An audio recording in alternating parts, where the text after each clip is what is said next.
Miss Rumphius, Story and Pictures by Barbara Cooney. The lupine lady lives in a small house overlooking the sea. In between the rocks around her house grow blue and purple and rose-colored flowers. The lupine lady is little and old, but she has not always been that way. I know, she is my great-aunt and she told me so. Once upon a time she was a little girl named Alice who lived in a city by the sea. From the front stoop she could see the wharves and the bristling masts of tall ships. Many years ago her grandfather had come to America on a large sailing ship. Now he worked in the shop at the bottom of the house, making figureheads for the prows of ships and carving Indians out of wood to put in front of cigar stores. For Alice's grandfather was an artist. He painted pictures, too, of sailing ships and places across the sea. When he was very busy, Alice helped him put in the skies. In the evening, Alice sat on her grandfather's knee and listened to his stories of faraway places. When he had finished, Alice would say, "When I grow up, I too will go to faraway places, and when I grow old, I too will live beside the sea." "That is all very well, little Alice," said her grandfather, "but there is a third thing you must do." "What is that?" asked Alice. "You must do something to make the world more beautiful," said her grandfather. "All right," said Alice, but she did not know what that could be. In the meantime, Alice got up and washed her face and ate porridge for breakfast. She went to school and came home and did her homework, and pretty soon she was grown up. Then my great-aunt Alice set out to do the 3 things she had told her grandfather she was going to do. She left home and went to live in another city far away from the sea and the salt air. There she worked in a library, dusting books and keeping them from getting mixed up, and helping people find the ones they wanted. Some of the books told her about faraway places. People call her Miss Rumphius now. Sometimes she went to the conservatory in the middle of the park. When she stepped inside on a wintry day, the warm, moist air wrapped itself around her, and the sweet smell of jasmine filled her nose. "This is almost like a tropical isle," said Miss Rumphius, "but not quite." So Miss Rumphius went to a real tropical island where people kept cockatoos and monkeys as pets. She walked on long beaches picking up beautiful shells. One day she met the Bapa Raja, king of a fishing village. "You must be tired," he said. "Come into my house and rest." So Miss Rumphius went in and met the Bapa Raja's wife. The Bapa Raja himself fetched a green coconut and cut a slice off the top so that Miss Rumphius could drink the coconut water inside.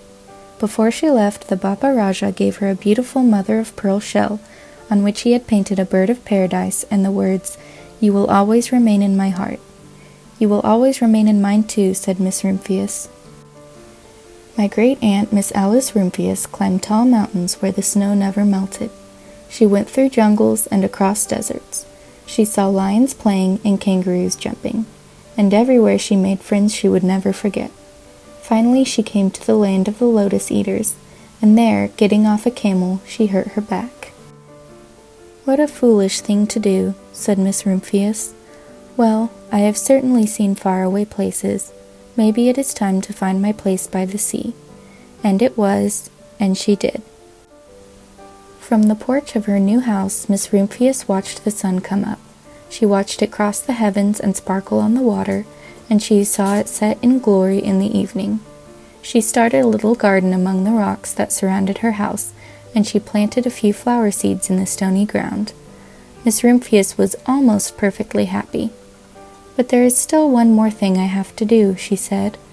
"I have to do something to make the world more beautiful." "But what? The world already is pretty nice," she thought, looking out over the ocean. The next spring, Miss Rumphius was not very well. Her back was bothering her again, and she had to stay in bed most of the time. The flowers she had planted the summer before had come up and bloomed in spite of the stony ground. She could see them from her bedroom window, blue and purple and rose-colored. "Lupines," said Miss Rumphius with satisfaction. "I have always loved lupines the best. I wish I could plant more seeds this summer so that I could have still more flowers next year." But she was not able to. After a hard winter, spring came. Miss Rumphius was feeling much better. Now she could take walks again. One afternoon she started to go up and over the hill where she had not been in a long time. "I don't believe my eyes," she cried when she got to the top, for there on the other side of the hill was a large patch of blue and purple and rose-colored lupines. "It was the wind," she said as she knelt in delight. "It was the wind that brought my seeds from the garden here. And the birds must have helped." Then Miss Rumphius had a wonderful idea. She hurried home and got out her seed catalogs. She sent off to the very best seed house for 5 bushels of lupine seed. All that summer Miss Rumphius, her pockets full of seeds, wandered over fields and headlands, sowing lupines. She scattered seeds along the highways and down the country lanes. She flung handfuls of them around the schoolhouse and back of the church. She tossed them into hollows and along stone walls. Her back didn't hurt her any more at all. Now some people called her that crazy old lady. The next spring there were lupines everywhere.